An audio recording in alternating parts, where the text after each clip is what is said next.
I'm Ryan. And I'm Talia. We're both licensed marriage and family therapists. And today, like every day, we're here to debunk myths and deliver truth about dating, relationships, and everything in between. Trust us. It's awesome.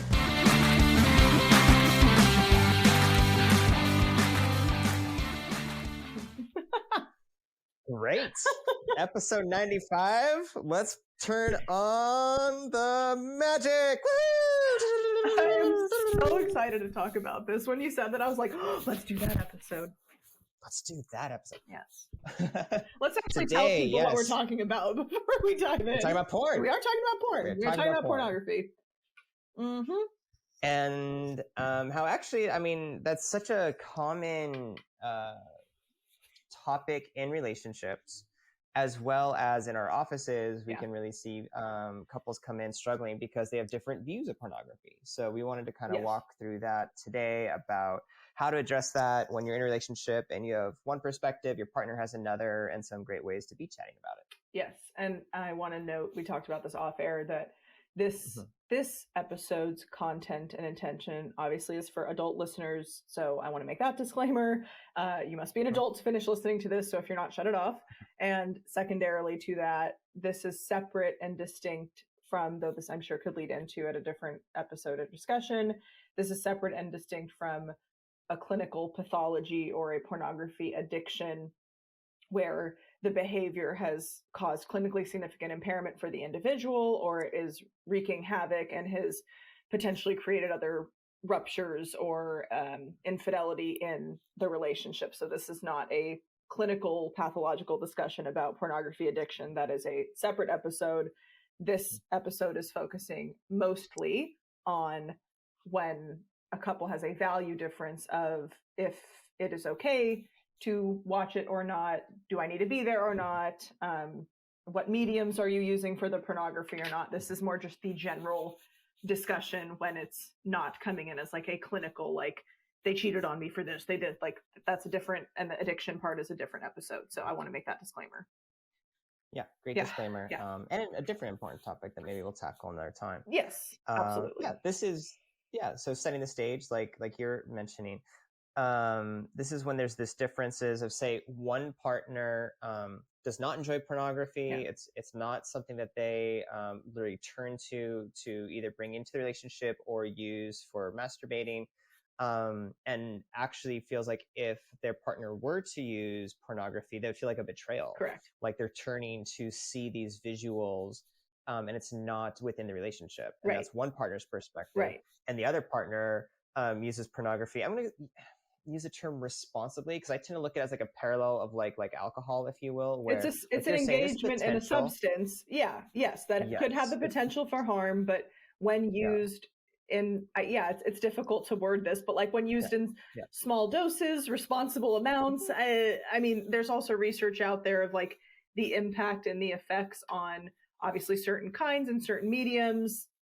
But again, I would draw the parallel, and that's the same thing even in my couples program that we're doing the training. And like I mentioned, having a whole process or a whole program and a whole section of our training on addictions, and porn addiction is something we cover in that. But even then, it's thinking of it as porn as a parallel to other substances. For today's episode, it's really talking about using it consciously, using it responsibly, and probably the emotions that come up around choosing to use it or choosing to or not choosing to disclose or to not disclose it to a partner. I think more of like the relational impact of it. And that's what we want to get into. I just want to make it clear that other partner, again, I'm using the term like using responsibly, whether it's inviting their partner to watch with them in like say the bedroom, say, hey, I enjoy this as the same way we might enjoy a sex toy. This might be fun for us. Or using it responsibly. And I think most common when this happens is using it when masturbating, enjoying it just as like a tool there and enjoying it there. But again, not compulsively or not in an addictive way. Great distinction. So this comes up quite a bit. I've definitely worked with a number of couples where as we start talking about their sex lives, they may not even come to therapy just for this, but then this issue gets brought up and it's like, oh my gosh. And a lot of times couples haven't even talked about, hey, do you masturbate? Hey, do you use pornography? And that kind of thing. And then these things can be opened up and it can be kind of difficult to go to. And I think, to me, I like this as a question, because when couples talk about it, it just makes perfect sense that both sides of this argument are super valid. Like, there's really no right or wrong. It's just we're different. Yeah. It's super understandable that if you have a perspective and value about porn that it's not something to be looking at, it's not something enjoyable for you, and you see it as a type of way of cheating, where it's like, hey, my partner's turning to look at other people sexually instead of me. And that makes perfect sense to me. Like, hey, that can feel really betrayal based. It can feel really bad. You can feel like, oh, my partner doesn't love me enough. That makes perfect sense. On the flip side, in our culture, pornography has been around forever and it's been normalized in a lot of ways. And a lot of people engage in it responsibly as, again, just like that fun thing. And then they can be, that person can be very confused of, wait a second, no, this doesn't mean that I don't love you, my partner. I'm just doing this kind of on my own time, or I think it'd be kind of fun if you want to do it with me. But no, it's just, these are just visuals that I'm finding. Like, it's no different than me imagining my fantasies in my head and finding pleasure and enjoyment out of my fantasy. Yes. That's also a super valid perspective. So that's why I think it's such a great discussion to go. I think both people, both like camps, have really good, valid places to come from. But that's also why it can be so hard when you're dealing with it in a relationship, because it's not like the easy, obvious, oh, someone is doing something harmful intentionally to the other. It's not a cut and dry scenario. It's very much a, hey, we're both on good ground here. We're both, again, valid and, have, deserve rights in this space to be able to articulate our values, but we're different, and that's hard. And I appreciate you bringing this up and posing it as a question. And there is not a blanket, at least not one that I would purport. There's not a blanket right or wrong. This is not, you must do it or you're terrible for using it, or this is not a value judgment in any direction. And nor is this like being construed as like condoning it or not condoning it. It's existential exploration as it can be. And I would approach this exploring it from a value difference. What does it mean to you to do that behavior?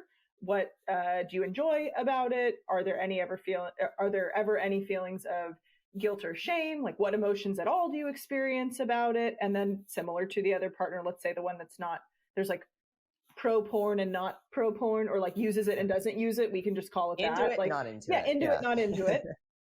And same for the not into it. What emotions come up thinking about it? Have you ever used it and it didn't go well? Was there potentially some sort of trauma or uncomfortable experience around it? And I'm not pathologizing, like, it doesn't mean because you're not into it, something bad happened. You are genuinely allowed to just be like, it's not for me. Okay.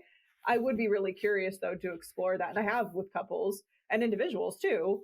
What is it like for you? What do you enjoy about it? What do you not like about it? Is it causing you any issues? No? Okay. Then it's still up to you to decide whether to include it or not, and know that not every partner is going to have the same view as you about this, and determining how important I would say it is. And if another partner's perspective of sharing the impact of what it's like on them, if that shifts your behavior, as long as it's congruent with your values shifting, and it's not just for this person, but you're thinking of it like, yeah, you know what, it's actually not that important. It's not more important than our relationship. Totally fine to hear you out. And if you want me to tell you when I do it, like, being able to have an open discussion about it, I think is key to get to the bottom of whether to include it, how to include it, why people choose to include it. Again, more existentially. Yeah. I think being able to have that open discussion is key. I agree with you. I think couples can get stuck because sex can already be a difficult thing to talk about. And then pornography being another value on top of that can be difficult. Right. So couples, when it first gets brought up, both tend to be very uncomfortable. which means they're not having a nice, grounded, open discussion. Right. So to get to that key place, I think a first step is something that we talk about all the time on the podcast, which is start by just understanding and really getting where your partner's coming from. Yes. Don't jump to trying to fix it or convince them about your perspective. Or just shame them. Whoa. Yeah. Don't shame. Do not do that. Don't shame or blame. No. You could be shaming them for using, or you can be blaming them for being, a prude, quote unquote, a very loaded term. So, but instead, stay with the like, cool. Oh, that's different. Let me just fully understand where you're coming from. Yes. Let me get your value on this. Help me understand why that feels like it's the same thing as me cheat on you. That's different from how I view it. All good. Teach me what's up with you. Exactly. Or, you like that so much, to me that's something that actually turns me off. It feels gross to like see other people in those positions. How come you like it? What's good for you about that? How come you see that as just like a tool that's fun for you? Yes. Be curious, be open, and start there. It's not a magic fix, but it will often be the first thing you need to do to make sure you can then have we're listening well, we're respecting each other's perspectives. Look at us. We're a team. We're collaborative. Now we can go into some of those things you're saying. It's key is having that open discussion so that then you can move into, maybe we can like find some middle ground here, or maybe we can decide how we want to go about this. If there are any changes that need to happen in our relationship, whatever they are. Absolutely. And I think separating or holding space for the separation of pornography and masturbation, they don't always go, and I'm not trying to make a pun here, they don't always go hand in hand. They don't always, there's a time and a place for you can enjoy one without the other. And there are people who, this would probably be part of the other episode though as well. I would venture a guess it is more common that pornography without masturbation, masturbation without pornography occurs rather than the opposite. I mean, it's not that people can't like casually view it, but I would venture a guess, this is just a guess, that most of the time what would go without the other would be I can masturbate without porn rather than I choose to watch porn without masturbating. That might be more down the line of like the addiction, but that's not, again, that's not pathologizing, that's just a guess. So when we are talking about this and when a couple is thinking about this, maybe if the pornography topic is too activating to begin with, because it might be, to kind of dial back a bit and discuss sexuality at large, and an aspect of sexuality is sexuality with yourself, masturbation. Is that okay? Is that acceptable? Separate from porn, is that acceptable in a relationship? If it is acceptable, is the inclusion of porn with that act acceptable? Is it desirable? Is it something that can be tolerated? Even if we don't love it, we won't lose respect for our partner or shame them for it. It really is important to understand where you stand on both of those topics, namely if you want to include some sort of alternate source. And to your point, I have discussed with couples that they do see it, used responsibly, as an auxiliary or an adjunctive service to their self-pleasure or their sex life, much like they would a sex toy. There's a lot there. I want to reiterate in another way, like what you're talking about, like slowing down is how I see it, of like, well, let's start with some of these themes that tend to be associated with pornography and masturbation. Have we talked about that before? And step by step, like you're saying, like, so there's masturbation where it's really about like, loving yourself. I remember the first time I heard someone explain that to me when I was young and a teenager, and they said, oh yeah, I love masturbating because it's like, having sex with just me. And I never thought of it that way before. I'd always been in the fantasy realm of it. But there is, this a very important piece of masturbating where it's like you're really just present focused. You're thinking about your body, your sensation. It's just with you for you, and maybe having a discussion like, hey, is that something? How do we feel about that? Versus the type of masturbating that is fantasy based, where yes, you are just giving yourself physical pleasure, but while you're imagining something with someone else. Or some other type of fantasy that you have sexually.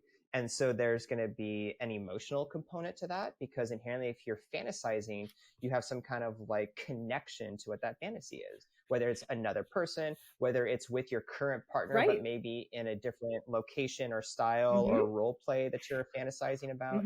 Or if you're mastering a fantasy of like, you're still doing it with just you, but I don't know, you're on a mountaintop by yourself enjoying, that we all have our own random things that we enjoy that turn us on. But there's fantasy to it. So there's like, again, this mindful, present, really engaging with yourself to, in a sense, make love with yourself. And then there's this fantasy thing where you're imagining something that contributes to your pleasure.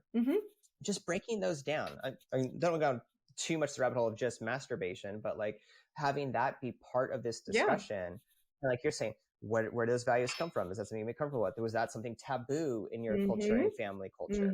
Or is this okay? Or just does any sense of giving yourself pleasure, is that open and available for you, or is that sinful for you? Like, where does that come from? Having those starting discussions are really key, just to, again, keep understanding, keep exploring, keep being in that place to have a great open connecting discussion. Yeah, especially with pornography, where do those beliefs and values come from? And how ingrained are they? Is somebody wanting them to change and be flexible? Have they ever examined those beliefs around it before? Again, this is not saying you must change your mind on it. I do not want people to take that message from this episode. It's being inquisitive about a value or a belief, much like you would with most every other value and belief. So you can go ahead. You have an aha moment. No, I just want to jump on that about knowing the value and belief. So I just want to echo, like, it's not to say about necessarily changing. It's about you knowing your value and beliefs so that A, you can communicate it to your partner, and B, so that you're not in reactive state. Yes. If you just like blinded going, hey, wrong. I think this way about porn, and that's the end. That's going to keep you from having these like open, key conversation. So doing this allows you to go, no, I know it, understand what's right for me, and I can articulate that.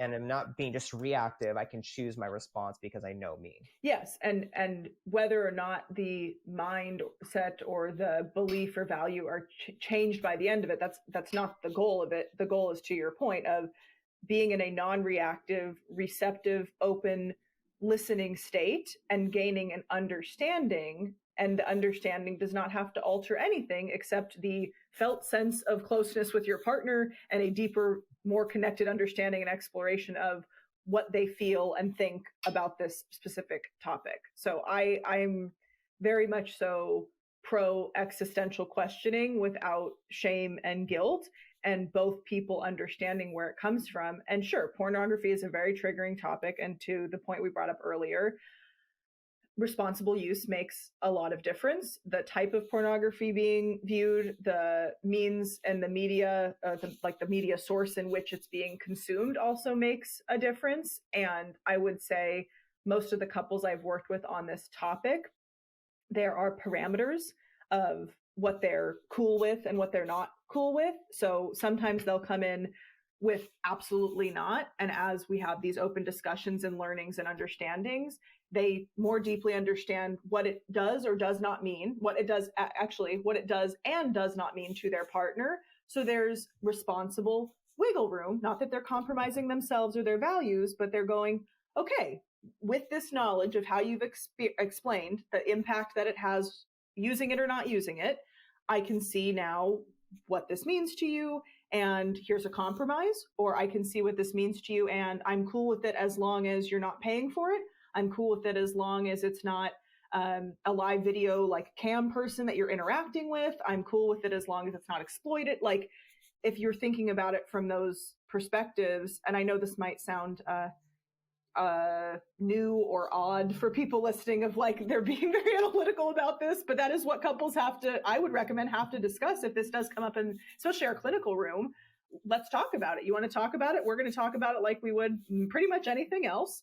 And you're allowed to put parameters. Even if you're okay with something, there's still boundaries and parameters around to what degree and to what level and what kinds of, again, with pornography, what are you okay with and what are you not okay with? And can the partner adhere to that and uphold the trust and the boundary in the relationship, or the agreement in the relationship of, okay, it sounds like pre-made videos, or what about if we make our own videos and can I watch those? Like, being able to have an open discussion reduces a lot of the shame and guilt that I think a lot of people hold for a very long time and come into relationships with and may never have examined, and might actually be weighing on them psychically in ways that they never realized, whether or not they ever choose to watch it or not. Let's say they come in never watching it and they do exploration and they still arrive at, I don't want to watch it. They've done so with at least a deeper understanding, and now that choice is theirs rather than a societal or cultural belief that's only ever been upheld without being examined.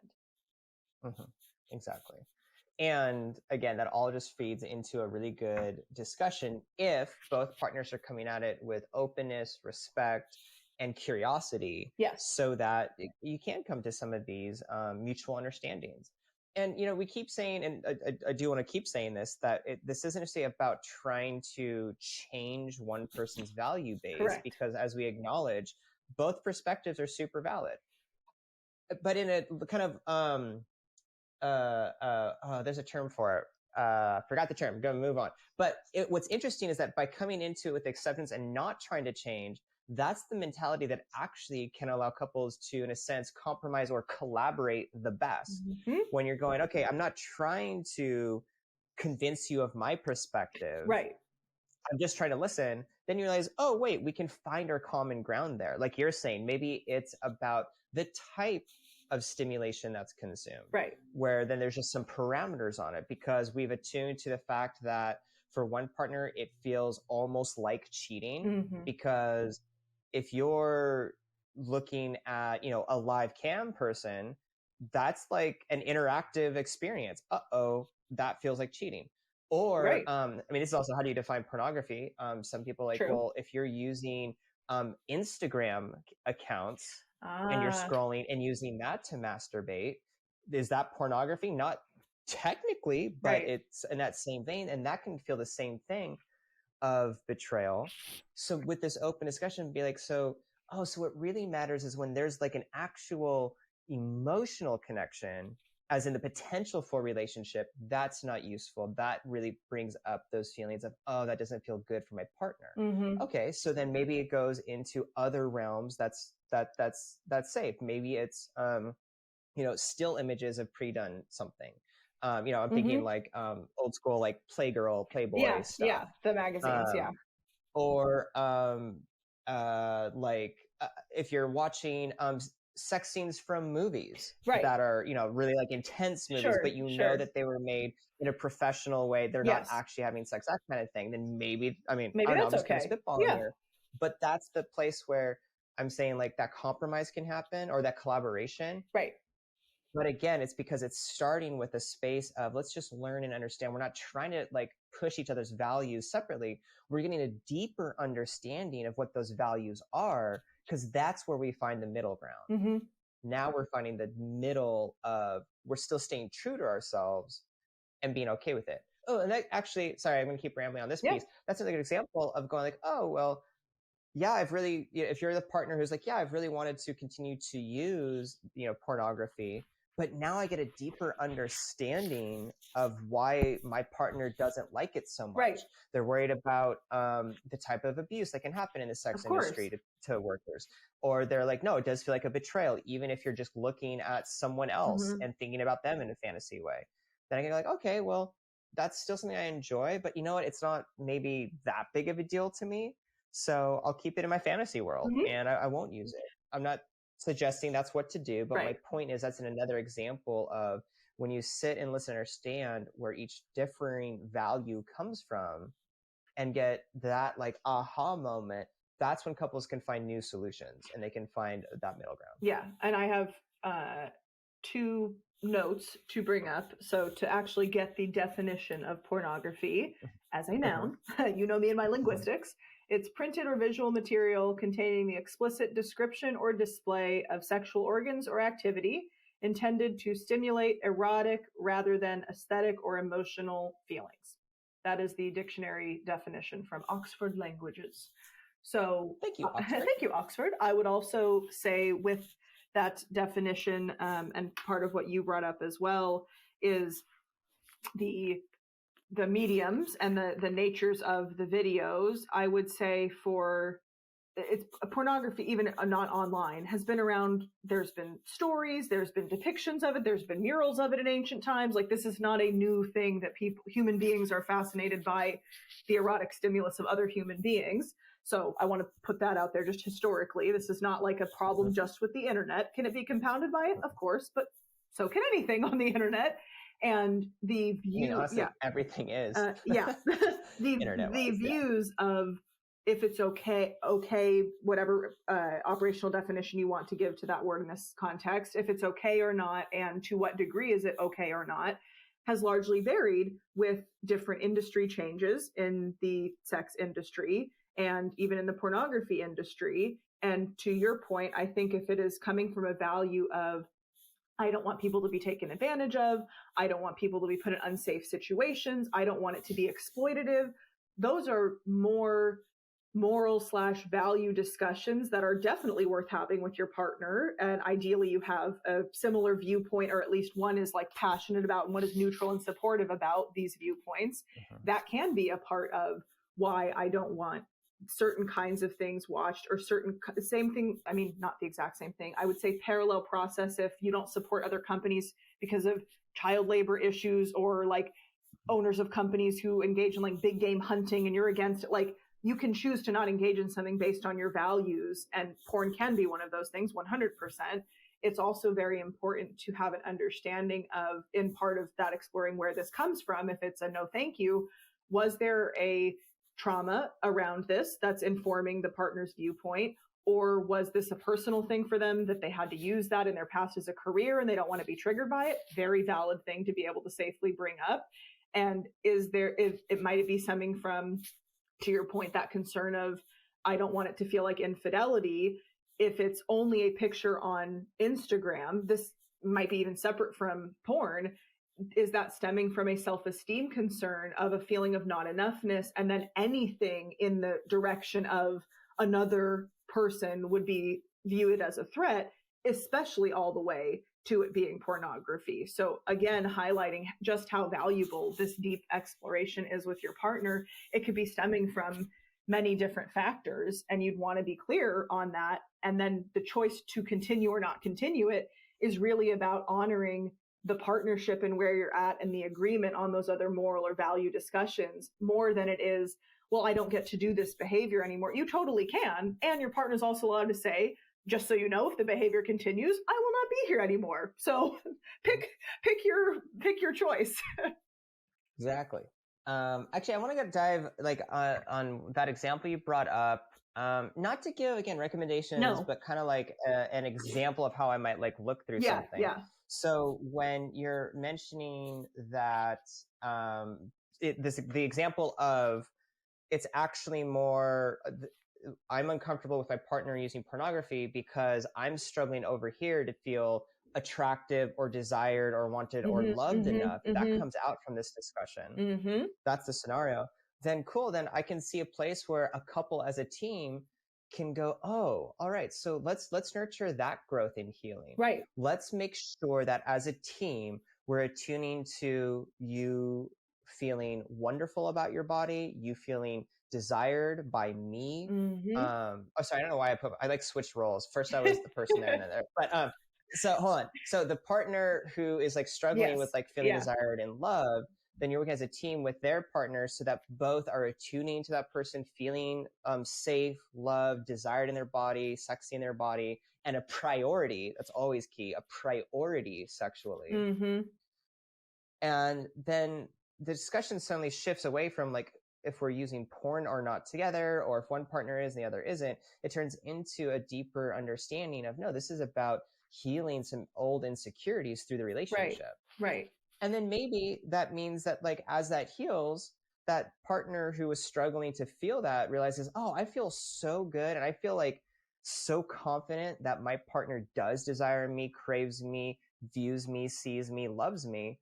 That stuff doesn't bug me anymore. I'm actually cool with on their own time, if that's what they want to do, they can use pornography.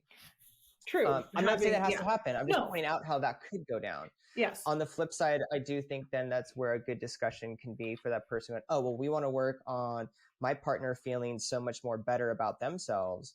Okay, so I hear that pornography is not great for you. I'm going to hold off on it for a while. I'm going to make that commitment to you while we keep this discussion going and healing in that space. I do want you to know that's something I would like to continue to enjoy in the future. But I respect you in the place that right now that's difficult for you. So as long as we're both working on this healing for you and me getting better at making sure I'm communicating to you how much I desire you, how much I care about you, and I'm doing my part there, then maybe we can revisit that thing that I enjoyed later on and see how that goes. So again, none of that is prescriptive. No. That's a very specific thing, but I think it's valuable to go down that example and how I think about it, because maybe it can spurn some ideas for people listening. Oh yeah. And even while you were sharing, it created some space for me to think about the association, like the double standard, I would say, or the gender bias that exists if depending on which partner is using it and for what purpose.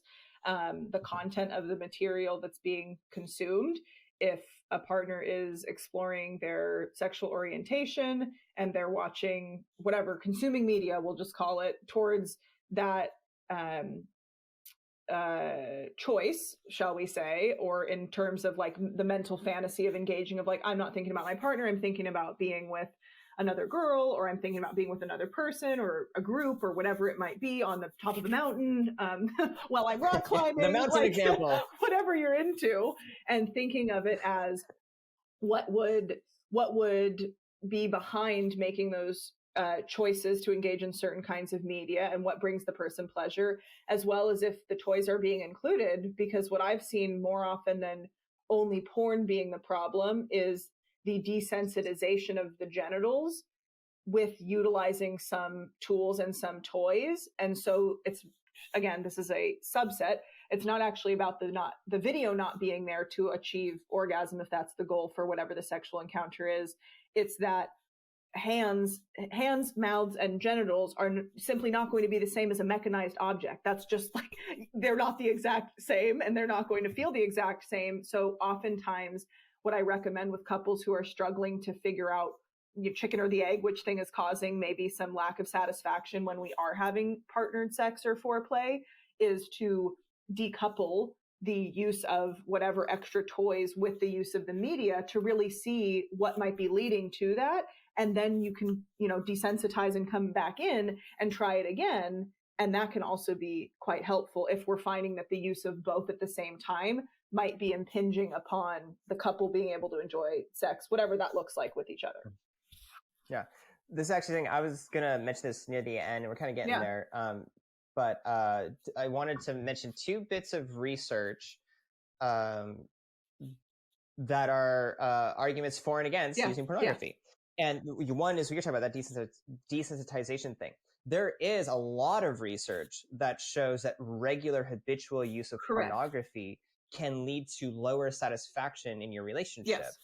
Part of it is that desensitization and that fantasy piece of, if you're getting a lot of that stimulation from not your relationship, it can make it more difficult to turn to your relationship to get it, especially when you're thinking like 20 years into a relationship and the same person you're having sex with. Yes.